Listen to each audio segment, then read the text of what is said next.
حشدي شعبي بلايا، حشدي شعبي بلايا، كيدجي يا سايا، كيدجي يا سايا، حشدي شعبي بلايا، حشدي شعبي بلايا. خوای گەورە و میهرەبان بە خێراتنی تەواوی ئەندامانی ڕێکخراویدا کۆک و ڕۆژنامە نووسان و چالاکوانان و چین و توێژەکانی تری کۆمەڵگەی کوردی لە بەریتانیا دەکەم.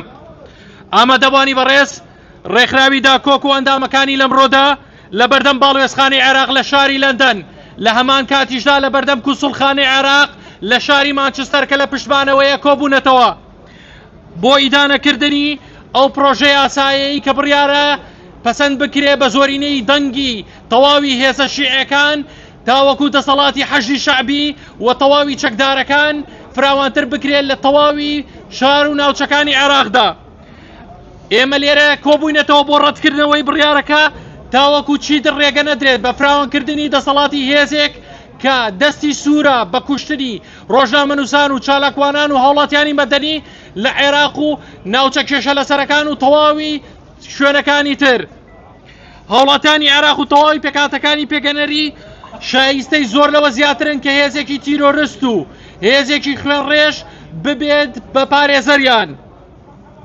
ئێمە لێرە کۆبوونێتەوە داوا لە تەواوی هاوڵاتیانی بەریتانیا لەگەڵ کۆمەڵگەی بەریتانی دەکەین تاوەکو فشارە دیبلۆماسیەکانیان زیاد بکەن لە ڕێگەی پەرلەمانی بەریتانیا لە هەمان کاتیشا حکوومەتی بەریتانیا تاوەکو ڕێگری بکات لەوەی دەسەڵاتی حەشدی شەعبی فراوانتر ببێت.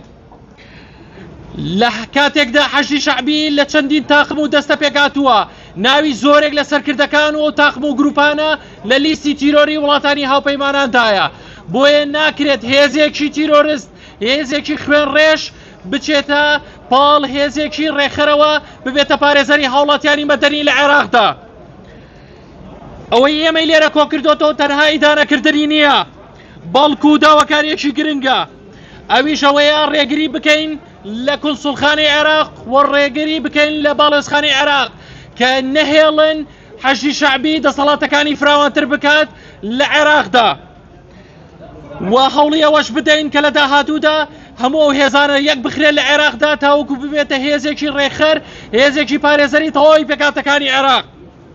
من داواتان لێ دەکەم هەمووتان پێکەوە پەیامێکی تون بدەینە کاربەدەستانی ئەم کونسڵخانەیە تاوەکو فشارەکانیان زیاتر بکەن لە حکوومەتی عێراقدا.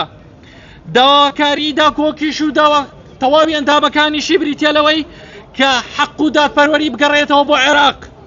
وەژاریەکیش بدەینە کونسڵخانەی عێراق و باڵێزخانەی عێراق لە شاری لەندەن ئەگەر بێتەوە پرۆژەی ئاسایە جێبەجێ بکرێت یاخود تێپەڕ بکرێت ئەوە ئێمە دووبارە دەڕژێنەوە سەر شەقامەکانی بەریتانیا و سەرکۆنەیە و بڕیارە دەکەین. داواکاری لە ڕێگەی کەناڵە دیبلۆماسیەکانەوە ڕێگەی وتوێشەوە ڕێگری بکرێت لەم بڕگەی ئاسایە تێپەڕ بکرێت و ڕێگری بکرێت لەوەی جێبەجێ بکرێت لە عێراقدا. بۆیە ئێمە هەمووتان داواتان لێ دەکەم بە یەک دەنگ هاوار بکەن. نامانەوێت نامانەوێت نامانەوێت نامانەوێت حەشدی شەعبی پارێزەرمان بێت. حەشدی شەعبی پارێزەرمان بێت. نامانەوێت نامانەوێت نامانەوێت نامانەوێت حەشدی شەعبی پارێزەرمان بێت. حەشدی شەعبی پارێزەرمان بێت. نامانەوێت نامانەوێت نامانەوێت نامانەوێت حەشدی شەعبی تیرۆریست. حەشدی شەعبی تیرۆریست. نامانەوێت نامانەوێت نامانەوێت نامانەوێت حەشدی شەعبی تیرۆریست. حەشدی شەعبی تیرۆریست. زۆر سپاسانەکەم داوا لە کاگاروان دەکەم بۆ خوێندنەوەی وتاری ڕێکخراوی داکۆک. هاوڵاتیان و بەژمەینەت و زەرمەندانی دەستی میلیشیاکانی حەشدی شەعبی و هێزە میلیشیاکانی تری عێراق سڵاوی خۆڕاگریتان لێبێت. لە ساڵی 2014ەوە هێزێکی تری ناپێویست سەپێنرا بەسەر واقعی تاڵی سیاسی و سەربازی عێراق لەلایەن مەرجەعی باڵای شیعەکانەوە بڕیاری دامەزراندنی لێدرا بە ناوی حەشدی شەعبی کە زۆربەی پێکهاتەکەی پێکهاتووە لە شیعە مەذهەبەکان و ئەوانەی زیاتر لایەنگری ئێران بوون بە بیانووی ئەوە عێراق لەو کاتەدا ڕوبەڕووی جەنگێکی تایفی بۆتەوە لەژێر کاریگەری بیری تایفی و مەسەبیدا بڕیار لە دامەزراندنی میلیشاکانی حەشدی شەعبی درا. 2 ساڵ دوای ئەوە لە ساڵی 2016 پەرلەمانی عێراق بە زۆرینەی پێکاتی عەرەبی شیعە و هاوسۆز لەگەڵ ئەم هێزەدا و لە ژێر هەژمونی ئێراندا بڕیاری بە یاسابوونی درا. ئەگەرچی بڕیاری بە یاساکردنی درا بەڵام هەرچی زوڵم و ستەم و کاری نایاسایی هەیە ئەم هێزە میلیشایە ئەنجامی داوە و هیچ یاسا و ڕێسایەکیش توانای لێپێچینەوە و وەستاندنی ئەم میلیشا چەکدارانەی نییە. لەو کاتەوە ئەو هێزە سەپێنراوە بەردەوامە لە پێشەرکارە هەمە چەشنەکان لە ناوچەکانی مووسڵ و کەرکووک و دیالە و ناوچەکێشە لە سەرەکانی هەرێمی کوردستان و عێراق لە ڕووی سیاسی و سەربازی و ئەمنی و دژی هاوڵاتیانی ئەو ناوچانەی کە بە تایبەتی پێکاتەکانی کورد و سونە مەسەب و ڕۆژانە دەبنە قوربانی ئەم میلیشا چەکدارانە. ئێمە لە ڕێکخراوی داکۆک داوا ئەکەین هەرچی زووە کۆتایی بۆ پێشەرکاریە بهێنن کە دەرحەق بە هاوڵاتیان بە تایبەتی هاوڵاتیانی کوردنووشین ئەو ناوچانە ئەکرێ سەر ڕایبوونی کێشەی ئیداری و دارایی ناوخۆی خۆمان. کاریەکە لە ڕێکخراوەکانی ئەمنستی ئەنتەرناشناڵ و هیومەن ڕایتس وۆچ چوونەتەوە یەکگرتوەکان دڵنیایی لە هەبوونی ئەم پێشەرکاریە ئەدەن. ئێمە وەک چالاکوانان و ڕەخنەگران و هاوڵاتیانی هەرێمی کوردستان و ناوچە کێشە لە سەرەکانی ئەم میلیشا چەکدارانەمان بە مەترسی ڕاستە و خۆی سەرەکی زانیوە لەسەر ناوچەکانمان چ بە بەکارهێنانی هێزی ڕاستە و خۆ بێ وەک لەسەر و بەندی ڕیفراندۆمی ساڵی 2017 چ بە ڕێگەی هێرشی درۆنی دروستکراوی دەستی ئێران بێ وەک لەو ماوەکەمانەی پێش ئێستا ڕوویدا بۆ سەر کێڵگە نەوتیەکانی هەرێم بە مەبەستی دروستکردنی شڵەژانێکی ئابووری و ئەمنی لە ناوچەکەمان. داوا لە کۆمەڵگای نێودەوڵەتی ئەکەین لە سەروبەندی گۆڕانکاری لە ناوچەکەدا ئەم هێزە میلیشیانە بکەنە ئامانج بە مەبەستی هەڵوەشانەوەیان تاوەکو هۆکارێک بێ بۆ گەرانەوەی سەقامگیری بۆ ناوچەکە ڕێکخراوی داکۆک. بەڕاستی من بۆ ئەوە هاتووم ئەو کەسانی کە جاسووسیەکەم بە سەرمانەوە لە پشتی پەنجەرەکانەوە وەساون وێنەی ئێمە ئەگرن ئێمە بە ئازادی لە وڵاتێکی ئازاد هاتووین لێرەکە کۆبووینەتەوە بەڵێ مەبەستی ئێمە ئێوەیە ئێوە کە مۆزەفی حکوومەتێکی دیکۆرن لە کاتێکە کە قەیس خەزعەلی بە احترافاتی خۆی ئەڵێ محەممەد شیع سوودانی تەنها مۆزەفێکە لە کابینەکەی کە ئێمە بۆمان داناوە ئێمە بۆمان دیزاین کردووە. محەممەد شیع سوودانی دەسەڵاتداری یەکەمی عێراق نییە. ئەبێ ئێمە ئەوە بزانین ئەبێ ئێمە کاری لە پێشینەمان چی بێ واقعەکە پیشان بین ڕاستیەکە پیشان بین ئەوەی لە پشت پەردەیە پیشانی خەڵکی بین پیشانی ڕایگشتی بین پیشانی وڵاتی بەریتانیا شانشینی یەکگرتو و هاوپەیمانەکانی بین کە کەسانێکیان داناوە وەکو دیکۆر ئەمانە بۆ حاڵەتی ضروریاتن بۆ سڵحن بەڵام لە یەک کاتا یەک زابط لە حەشتی شەعبی دەسەڵاتی زۆر زیاترە لە محەممەد شیع سوودانی. ئەو ئەڕوا خۆی فەرماندەرەکە خۆی فەرمانی خۆی جێبەجێیەکە هێرشەکاتە سەر ناوچەکانی هەرێم. ئێمە وەکو خەڵکی کوردستان پێویستە ڕاستیەکان پیشانی خەڵک بین کە دووپاتی کەینەوانێ ئەم پێشەلکاریانەی حەشتی شەعبی تەنها ئەمریکانیان کە پێکرێ لەلایەن ئێرانەوەیە لەلایەن هیچ شوێنێکی ترەوە نییە. ئەگە حەشتی شەعبی ڕۆژە لە ڕۆژان شەڕیشکا شەڕی بە وەکالەتەکە قەت ڕۆژە لە ڕۆژان شەڕی بۆ دەوڵەتی عێراق نەکردو. ئەوان مەبەستیان نییە دەوڵەتی عێراق دەوڵەتێکی یەکگرتوو بێ ئەوان مەبەستیانە کە دەوڵەتی عێراق بەردەوام بێ لە پێشەلکاریەکانی بۆ سە وڵاتانی چواردە ورمان. سەرەتا دەستخۆشی لە ئێوەی ئازیزەکەم کەوا هەمیشە لە خەمی خاک و ئازادی و هۆزمانەکانتاندان. ئازیزان حەشدی شەعبی وەکو گروپێکی چەکداری لە ساڵەکانی 2014 دەرکەوت لەلایەن حەیدەر عەبادیەوە پاڵپشتی یەکران چەندین کاری تیرۆریستیان ئەنجام داوە لە ئێستاشدا هەوڵە درێت کەوا بکرێت بە هێزێکی ڕەسمی عێراق لە کاتێکدا ئەم هێزە لە لای چەندین وڵاتی زلهێز بە هێزێکی تیرۆر لە قەڵەم درراوە بەڵام با ئەوەمان لە یاد نەچێت ئەو هێزە بووەتە هۆی کوشتن و بیرینداکردنی ڕێژەیەکی زۆری خۆپیشاندەران هەروەها هەمیشە لە ناوچە جێگە ناکۆکەکان یاخود بڵێن باشووری کوردستان بوونەتە هۆی کێشە بۆ کوردزمانەکانمان هەوڵیان داوەکەوە لە زێدی خۆیان دەریان بکەن سوکایەتیان پێ بکەن. ئێمە ئەومان لە یاد نەکردووە لە 16 ئۆکتۆبەر چی ڕوویدا چۆن هێرشیان کردە سەر هێزەکانی پێشمەرگە. بۆیە ئەمڕۆ ئێمە لێرەی تا بە حکوومەتی عێراق بڵێن نەخێر بۆ زیادکردنی هێزی میلیشیا لە عێراق و هەرێمی کوردستان چەندین هێزمان هەن کەوا میلیشیان لەژێر دەسەڵاتی حیزب یاخو بەرپرسێکدار هەمیشی بوونەتە هۆی ترس بۆ کۆمەڵگا. بۆیە ئەمڕۆ ڕوو لە دەسەڵاتدارانی عێراقەکەین و ئەڵێن هێز و میلیشیا زۆرن، هێز و میلیشیا زۆرن، زۆر بێسوود و بێخێرن، زۆر بێسوود و بێخێرن، ناوی بەرپرسەکەیان بڤەیە، ناوی بەرپرسەکەیان بڤەیە، میلیشیا لە جوڵەیە، میلیشیا لە جوڵەیە، عێراق پڕە لە کێشە، عێراق پڕە لە کێشە، بەرپرسان نییانە سەر ئێشە، بەرپرسان نییانە سەر ئێشە. ئەمڕۆ وەکو چالاکانێکی کورد لێرە کۆبوتینەوە دژی فراوانکردنی دەسەڵاتەکانی هێزی حەشدی شەعبی لە عێراق بەگشتی ناوچە کوردستانە ژێر دەسەڵاتەکانی حکوومەتی عێراق بە تایبەتی حەشدی شەعبی وەکو هێزێکی میلیشیا دروستکراوە بەدەل لە هەموو پرسێت و بەهایەکی دژ بەها هەر کێسێک لایەنی دەوەستێتە خاوەنی ئایدۆلۆژیا جیاواز و نەتەوە و ئاین و مەسەبی جیاواز بێ و بەداخەوە کوردانی ناوچەی کوردستانەکانی ژێر دەسەڵاتی و هێزە سەتەرەی میلیشیا و بەشێک لەو کۆمەڵێکە ڕوبەڕووی زوڵم و ستەم و هێزە لە یاسایە دەرچوونانە بووتنەوە و ئێمە لێرە داوای یاڵۆشاندنەوەی دەستبەزی و کۆمەڵە گروپە میلیشیا دەرێن کە بوونەتە مەترسی جدی بۆ وڵاتیانی ناوچەی کوردستان. ئەندامی داکۆک، ئەندامی داکۆک، حەشد دێنینە سەر چۆک، حەشد دێنینە سەر چۆک، وەک بۆم ئەتەقەینەوە، وەک بۆم ئەتەقەینەوە، سەدامیان بیردێنەوە، سەدامیان بیردێنەوە، کەتایبی بابلیۆن، کەتایبی بابلیۆن، سەتی کوشتووە بە ملیۆن، سەتی کوشتووە بە ملیۆن، کەتایبی حزب الله، كتائب حزب الله، ليتكم نعلة الله، ليتكم نعلة الله، جلولة خانقين، جلولة خانقين، هتا ماوين زنگين، هتا ماوين زنگين. ئەمڕۆ لە بەرواری 14 2025 لە بەردەم کونسڵخانەی عێراقی لە شاری ماستەر وەکو چالاکوان و ئەندام لە ڕێکخراوی داکۆک بەشداریم لەم چالاکیە کرد دژی فراوانکردنی دەسەڵاتی هێزی میلیشیای حەشدی شەعبی لە عێراقدا.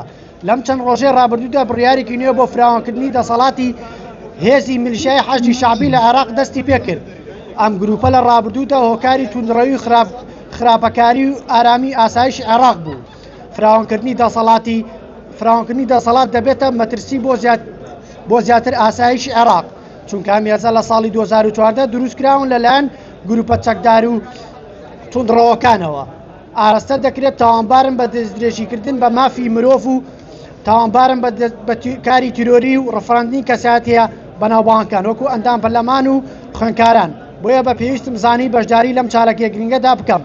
هاوڵاتی کورد ناوچەدا بڕاوەکان هەست بە بێکەسی دەکەین نە حکوومەتی کوردی و دەتوانی و دەیەوێت نەمافەکانمان بپارێزێ نە حکوومەتی عێراق هاوڵاتی دەرەجە دووەمی دەزانێت.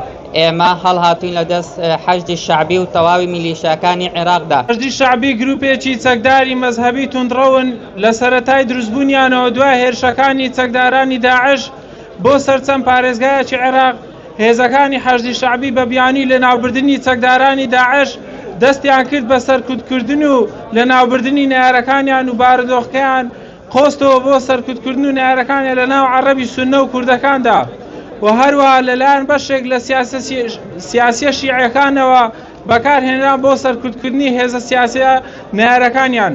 توندی تیژەکانیان هێزە گەیشتە لووتکە لە کاتی هێرشەکانی 16 ئۆکتۆبەری 2017 بۆ سەر ناوچە سوننی و کوردیەکان کە تیاندا دایان ڕووداوی کوشتن و تند و تیژی و ڕاگوستنی و هەڕەمەچی و لێکەوتەوە. بۆ هۆیەوە هەزارە خێزانی کورد و عەرەبی سوننە بە ناچاری ناوچەکانی خۆیان جێهێشت.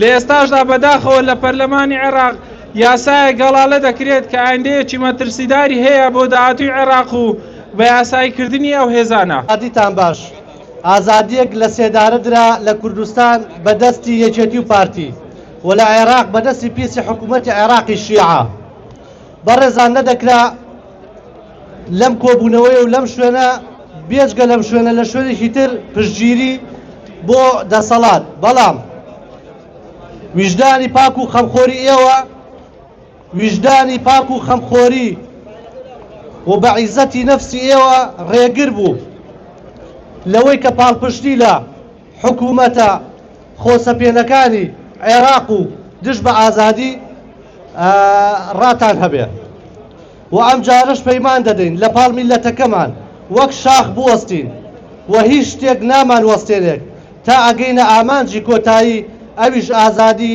شایستە بەگەلی کوردستان و عێراق بێت. من دڵنیام ئەم خەباتە مەدەنیە پاکە سپیە هەرگیز کۆتایی نایە تا ئەگەین بە ئامانج و دووبارە پڕ بە قوربمان پڕ بە دنیا هاوار دەکەین ئازادی ئازادی ئازادی. کردنەوەیەک بۆ ڕای گشتی هاوڵاتیان سەبارەت بە مەترسی بوونی هێزێکی شیعەگەرایی وەکو حەشدی شعبی. بەڕێزان ناوبانگی خراپی هێزی لە یاسا دەرچووی وەک حەشدی شعبی کە بە حساب پەرلەمانی عێراق بڕیاری بە یاسابوونی لێداوە چەند ساڵێکە نامۆ نییە بە ژۆمان. ئەم هێزە دژ بە مرۆڤە گوایە هەموو پێکاتەکانی عێراق پێکهاتوون و کە وەکو کورد و عەرەب و قومیەتەکانی تر، بەڵام ئەمە هیچ ڕاستیکی تیان نییە و پێویستیشە کە پێویستی گرنگە بۆ پاڵبشتی بەێزمووی سوپای عێراق، بەڵام ئەمە هیچ ئەسڵ و ئەساسێکی نییە پێچەوانەکەی ڕاستە. بۆیە هۆکارێکی ناسەقامگیری لەو ناوچانەدا دروست بووە کە ئەم حەشدی شعبیە بەڕێوەی دەبات و ململانی تایفی و سیاسی ئەمنی زیاتریان زەق کردوێتەوە بە تایبەتی لەو ناوچانەی کە کێشە لە نێوان هەولێر و بەغدادا هەیە لە سەریان وەکو ناوچەی مادی 140 و تایبەت لەو ناوچە کێشە لە سەرەکانی نێوان هەولێر و بەغدا کە ئەو کێشانەی لەسەرە و پێویستەکە ئەم هێزە دەربەدەر بکرێت و بە هیچ شێوەیە نەگەڕێنەوە ئەو ناوچانە. و لێرەشەوە ئێمە داوا دەکەین لە نەتەوەیە گرتووەکان و ئەمریکا و وڵاتی بەریتانیا و هەروەها حکوومەتی عێراق و کە بە هەموو شێوەیە ئەم هێزە ڕەتکەنەوە و لە پەرلەمانی عێراقا ئەو یاسایە نەسەپێنرێ و یاساکە هەموار کرێت. بەوە دەست پێ دەکەم لەبیر مەکاتێک لە عێراق بووم هەرکەس ناوی حەشدی شعبی و هێزە میلیشیاکانی عێراقی بێنایە ترسێکی ناخۆش دەکەوتە گیانی هەمووانەوە. ئەوان ئەو هێزانن کە کار بە یاسا ناکەن، ئەوان ئەو هێزانن کە تەواو بەرگی حزبی و مەزهەبیان بەبەرداکراوە. کارە پیسەکانی ئەم هێزانە سنوورەکانی مافی مرۆڤی تەواو پێشێل کردووە. لای هەمووان ئاشکرایە دوو ئامانجی سەرەکی هەیە بۆ دروستکردنی ئەم هێزانە. یەکەم بۆ پاراستنی دەسەڵاتی کەسایەتیە شیعەکانی عێراقا، دووەم بۆ چەوساندنەوە و لاوازکردن و کوشتنی خەڵکی سوننە مەزهەبە. بەداخەوە من یەکێکم لە قوربانیانی دەستی حەشدی شعبی. ئەگەر بڕیار بێت چیرۆکی خۆم بخوێنمەوە ئەوە دڵنیابن کەس ناتوانێت خۆی پێڕابگیرێت لەبەردەم چیرۆکە ناخەژێنەکەی من. نامەوێت بگەڕێمەوە ئەو ڕۆژەی کە میلیشیاکان هاتن بۆ داگیرکردنی شاری کەرکوک، چونکە ئەوەی من بینیم بە هیچ شێوەیەک لە مرۆڤ نەدەچوون، هیچیان کەمتر نەبوو لە سەربازەکانی هیتلەر. لە کۆتاییدا دەڵێم کۆمەڵگەی نێودەوڵەتی، ڕێکخراوەکانی مافی مرۆڤ، یەکێتی ئەوروپا، پەرلەمانی بەریتانیا تاکەی بێدەنگی هەڵدەبژێرن بەرامبەر کارە پیسەکانی حەشدی شعبی و هێزە میلیشیاکانی عێراق لە کاتێکدا ئێوە بێ ئاگان کە چی ڕوودەدات لە عێراق. گوێ لە ئێمە بگرن، ئێمە ئەزانین، ئاگادارین، ئەبیستین، بینیمانە. دەسان خۆ وەکو ئاشکرایە گروپە چەکداریەکانی حەشدی شعبی دەیانەوێت دەسەڵاتی خۆیان لە ناو حکومەتی عێراق زیاد بکەن. ئەمە بە هیچ شێوەیە قبول کراو نییە، چونکە ئەمانە گروپێکی توندڕەون، فەرمان لە سەرکردە شیعەکان وەردەگرن. ئەمەش کاریگەری خراپی دەبێت لەسەر ئەمنیەتی عێراق و هەرێمی کوردستان. پرۆژە و پلانی حەشدی شعبی بۆ چوونە ناو حکومەت زۆر ترسناکە، بۆیە دەبێت لە هەموو لایەک ڕێگری لێ بکرێت. لە ناوخۆ دەرەوەی وڵات فشار بخرێتە سەر حکومەتی عێراق بۆ ئەوەی ئەم پلان و پرۆژەی حەشدی شعبی بە هیچ شێوەیەک جێبەجێ نەکرێت و سەر نەگرێت. ئامانجی دەرەچی هەیە لە پشتەم پرۆژەی حەشدی شعبی بۆ تێکدانی ناوخۆی عێراق و دووبارە دروستکردنەوەی شەڕ و ئاژاوە لە نێوان پێکاتە جیاوازەکانی عێراق. دەیانەوێت دووبارە عێراق بخەنەوە دۆخی جەنگەوە. هێزە میلیشیاکانی عێراق تەنها مەترسینین بۆ ئێستای وڵات، بەڵکو هەڕەشەیەکی گەورن بۆ داهاتووی عێراق. شەڕکردن لەگەڵ ئەم مەترسیە تەنها هێزێکی سەربازی ناکرێت، بەڵکو پێویستە چارەسەرێکی تەواو بنەڕەتی هەبێت. بەم شێوەیە دەکرێت دەسەڵاتی گروپەکە کەم بکرێتەوە و توانای بڕیار و چارە نووسازیان نەبێت. زۆر سپاس. ئێمە وەکو ئەندامی ڕێکخراوی داکۆک و کۆمەڵگەی کوردی لە بەریتانیا ئەوەی ئێمەی کۆ کردوتەوە بابەتێکی تا بڵێ هەستیارە کە پەیوەندی بە ئاسایش و ئەمنیەتی تەواوی پێکاتەکانی عێراقەوە هەیە، بە تایبەتی کورد، لەبەر ئەوەی بڕیار وایە پاراستنی وڵاتێک بدرێتە دەست گروپێکی تیرۆریست و تۆقێنەری وەکو حەشدی شعبی. ئامادەبوانی بەڕێز، حەشدی شعبی خاوەن چەندین کاری قێزەون و تاوانکاریە بەرامبەر هاوڵاتیانی مەدەنی و ڕۆژنامەنووس. پەیامی من لێرەوە زۆر ڕوونە بەتوندی ئەو بڕیارە ڕەت دەکەمەوە کە دەسەڵاتێکی وها بدرێت بە حەشتی شعبی لە عێراقدا بتوانێت دەسەڵاتی تەواوی هێزە ئەمنیەکانی و فەرمیەکانی خودی حکوومەت زیاتر بێت.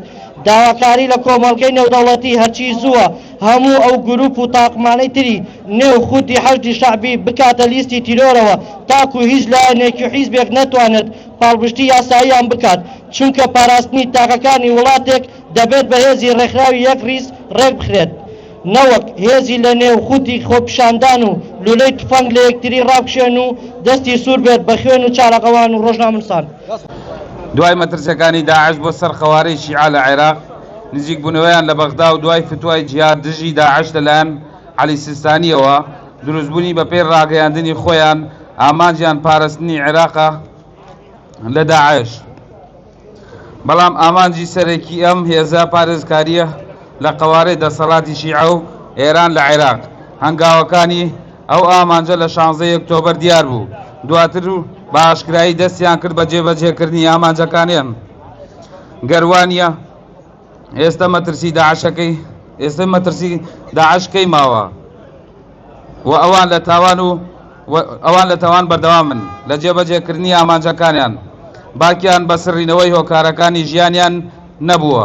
ئەوان مرۆڤ و کوشتن و ئاو خواردنەوە وەکو یەک بولایان. 16 ئۆکتۆبەر شاهێدە ئەوان لەبەر ئەوەی هێزێکی نیشتیمانی نین و میلیشیا و ڕێک دوای هەڵاتنی کوردەکان دەستیان کرد بە تاڵانی ماڵ و مولکی کوردەکان.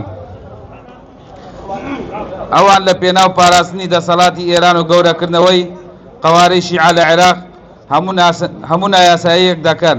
ئێستاش خەریکە عێراق بە تەواوی کاول دەکەن. گەربە و تۆزوشیانەش نەگەن لە عێراق. ئەوە دەبێتە هەموومان نوێژی مردوو لەسەر پێکەوە ژیان لە عێراق بخوێنین. بمێن و بەسەلام. ئەوە بڵێم حەشتی شعبی هێزێکی دیکتاتۆر و خوێن ڕۆژە بۆ خاکی کورد و گیانی کورد.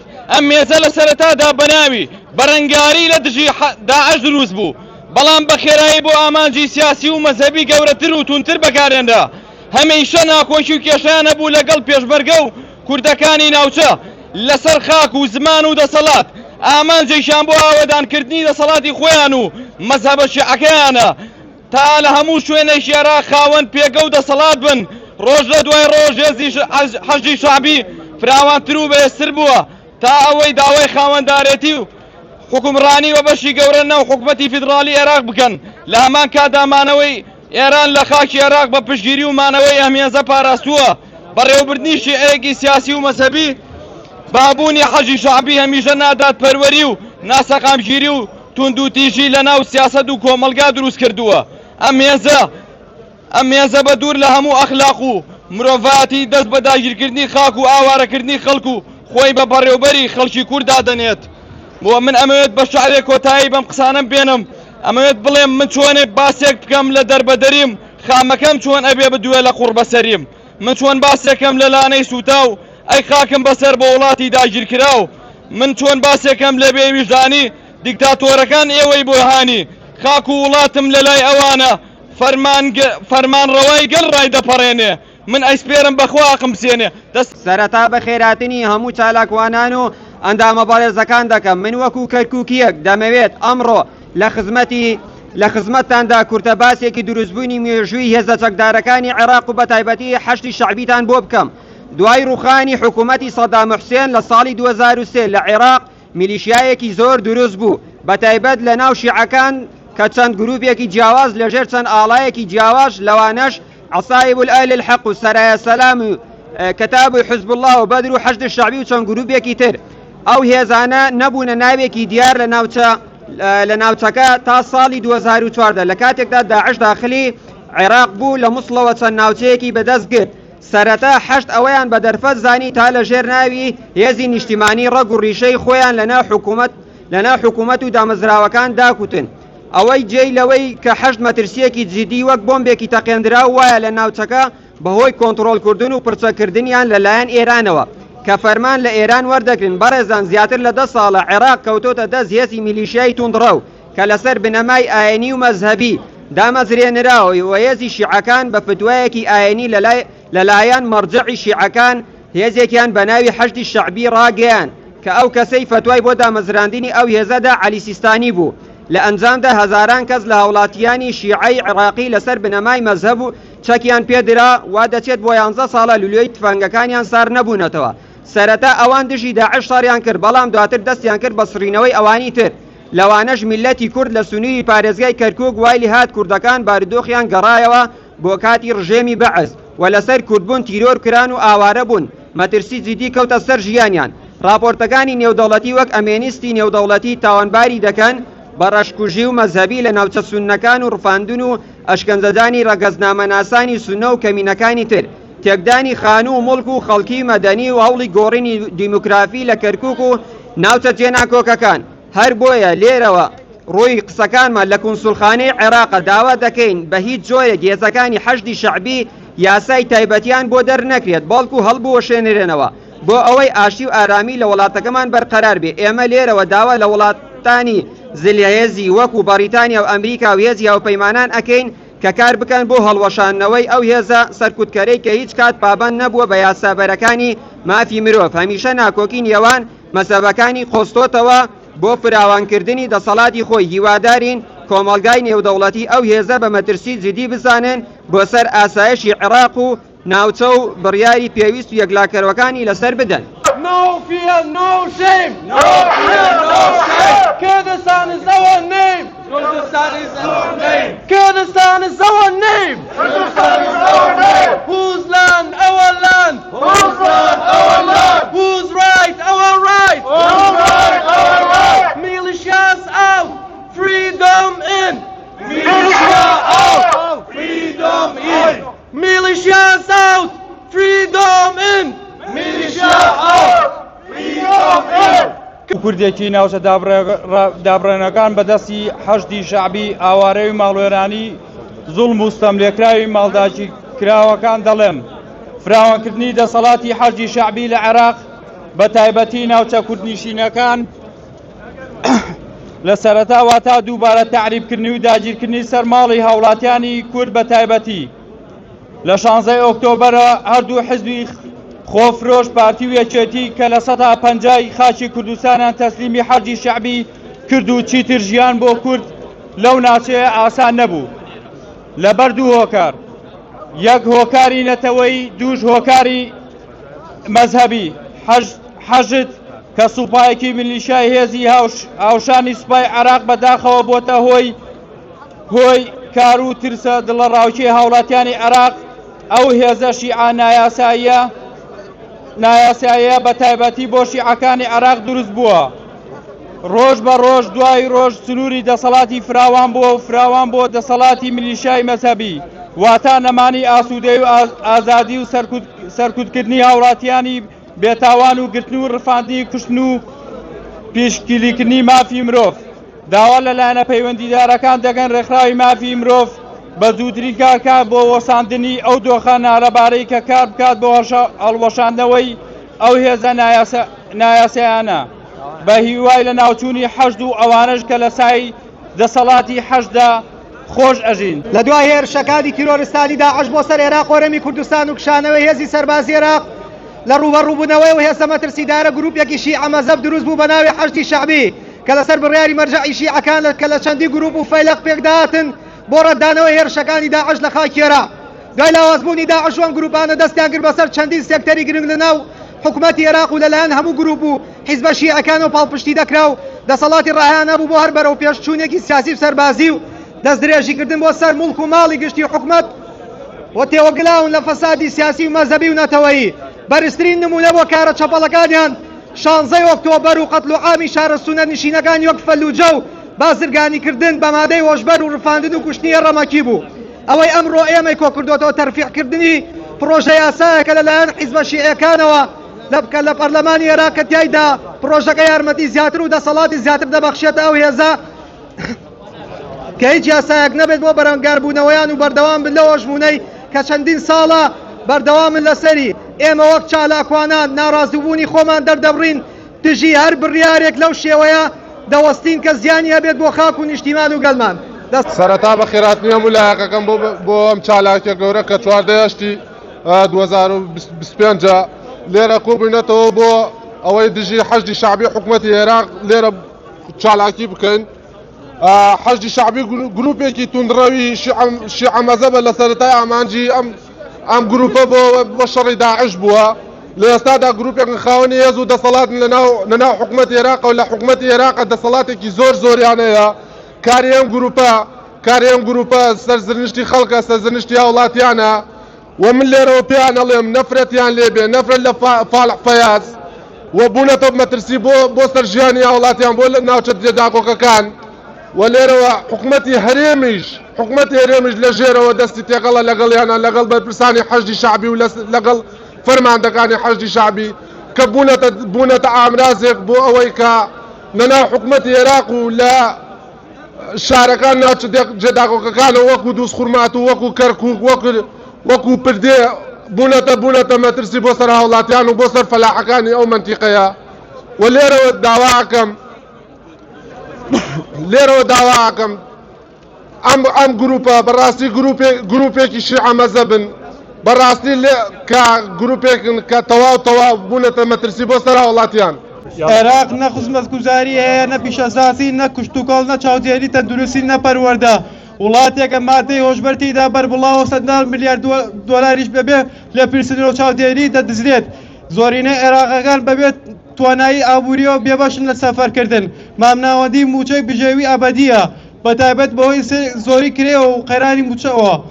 وڵاتی قاچاقچی و بەنەوت و هۆشبەرەکانە وڵاتێکە کە ملیارد دۆلاری تێدا دەدزرێت و بە ملیۆنان هاوڵاتیش بێکارن کەچی سەر ڕایبووجێ ملیشاکان موچەی چەک و خۆراک و بژێوی خێزانی ئەندامەکانیان لە خەزیێنەی عێراقەوە دابین دەکرێت و بە خۆززانی و ماوەڵە دەکەن وەک ئەوەی لە دەروی سنوورەکانەوە هاتبن.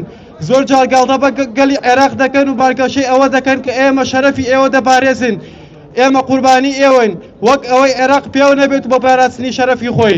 ئەو ملیشانەی سەرکێشان دەکەن و یاخی بوونە لە دژی دەوڵەتی عێراق بە جۆرێک کارگەشۆتە و ئاسەی کە زۆرینەی زەویەکانی عێراق و کێڵێنەوتەکان و خازەکانی هەرێمی کوردستان و بکاتە ئامانج هێرش دەکەنە سەر بنگە سەربازەکانی عێراق هێزەکانی هاوپەیمانی تێدا ئامادەن وەک عین ئەسەد و هەریر. ئەو ملیشانە زۆر ڕۆڵیان هەیە لە چاندنی تایفەگەری وەک ئەوەی لە کۆتایی دوژمنایەتی عێراقی سونەکان و کوردەکان دەکەن. ئەمڕۆ ئێمە لێرە کۆبووینەتەوە بۆ بەرفراوانکردنی دەسەڵاتی حەشدی شعبی لە عێراق کە بۆتە هۆی زاڵبوونی هەژمۆنی میلیشیا بەسەر یاسادا. حەشدی شعبی و گروپە میلیشیاکانی تر لە عێراقدا بەرپرسی کاولکاری و تێکدانی ئەمن و ئاسایشی عێراقن. ئێمە نەک تەنها دژی فەرمانڕەواکانی دەسەڵاتیانین بەڵکو داوای هەڵوەشاندنەوەی هەموو هێزە میلیشیاکان دەکەین بە مەبەستی بەرقەراربوونی ئاسایش و ئارامی و سەروەری بۆ یاسا. ئەمڕۆ لە بەرواری 14 2025 لە بەردەم کونسڵخانەی عێراقی لە شاری ماستەر وەکو چالاکوان و ئەندام لە ڕێکخراوی داکۆک بەشداریم لەم چالاکیە کرد دژی فراوانکردنی دەسەڵاتی هێزی میلیشیای حەشدی شعبی لە عێراقدا. لەم چەند ڕۆژەی ڕابردوودا بڕیارێکی نوێ بۆ فراوانکردنی دەسەڵاتی هێزی میلیشیای حەشدی شعبی لە عێراق دەستی پێکرد. ئەم گروپە لە ڕابردوودا هۆکاری توندڕەوی خراپەکاری و ئارامی ئاسایش عێراق بوو. فراوانکردنی دەسەڵات دەبێتە مەترسی بۆ زیاتر ئاسایش عێراق چونکە ئەمێزە لە ساڵی 2014 دروستکراون لەلایەن گروپە چەکدار و توندڕەوەکانەوە. ئاراستە دەکرێت تاوانبارن بە دەستدرێژیکردن بە مافی مرۆڤ و تاوانبارن بە کاری تیرۆری و ڕەفراندنی کەساتیە بەناوبانگەکان وەکو ئەندام پەرلەمان و خوێندکاران. بۆیە بە پێویستم زانی بەشداری لەم چالەکێ گرنگەدا بکەم. زۆر سپاس. حەشدێنینە سەر چۆک وەک بۆم ئەتەقێنەوە سەدامیان بیردێنیەوە وەک هەتائیبی بابلیۆن سەتی کوشتووە بە ملیۆن ئەسائیبی ئەهلی حەق سەتی کوشتووە بە ناحەق